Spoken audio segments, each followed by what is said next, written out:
proie. Prenez garde que personne ne fasse de vous sa proie. Par la philosophie et par une vaine tromperie. Par la philosophie et par une vaine tromperie. Donc faites très attention. Ce que les frères sont en train de dire là, ils ne s'appuient sur aucune preuve. Ils n'ont pas de source. Tout ce qu'ils vont prendre à nous, on va vous montrer de A à Z que ce qu'ils disent là, c'est archi faux. S'appuyant sur la tradition des hommes. Donc ils s'appuient sur la tradition des hommes. Sur les rudiments du monde. Sur les rudiments du monde. Et non sur Christ. Et non sur Christ. C'est-à-dire, il laisse la vérité pour s'appuyer sur les rudiments du monde. Prenez le texte de Corinthiens, le 2e livre, 10, versets 4 à 5. Car les âmes avec lesquelles nous combattons ne sont pas charnelles. Nous, on ne combat pas avec les âmes charnelles. Mais elles sont puissantes par la vertu de Dieu. Elles sont puissantes par la vertu de Dieu. Pour renverser des forteresses. Pour renverser des forteresses. Nous renversons les raisonnements. Nous renversons les raisonnements. Et toute hauteur qui s'élève contre la connaissance de Dieu. Et nous amenons toute pensée captive à l'obéissance de Christ. Donc, tous ceux ici qui ont une pensée.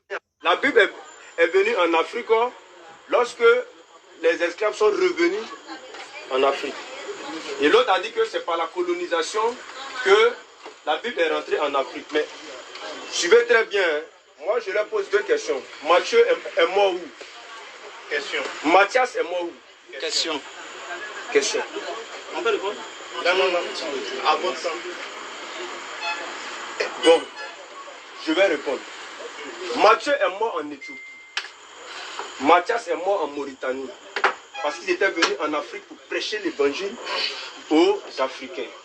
Et quand ils sont morts, il y a Tertullien, il y a Cyprien de Carthage. C'est des gens qui sont nés ici en Afrique.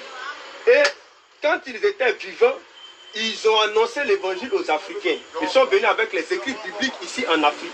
Et depuis l'an 200, les écrits bibliques avaient déjà été traduits en copte, en langue égyptienne. Donc ce qui veut dire que durant tout ce temps-là, ce n'est pas les colons qui ont envoyé les écritures ici.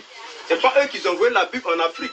La Bible a été envoyée en Afrique par les apôtres eux-mêmes. C'est lorsque l'Occident il s'est mis dans une perspective de colonisation, c'est là qu'il a pris les écrits pour venir tromper l'homme. Sinon, en réalité, quand l'apôtre entrait en Afrique, ce n'était pas pour tromper l'Africain.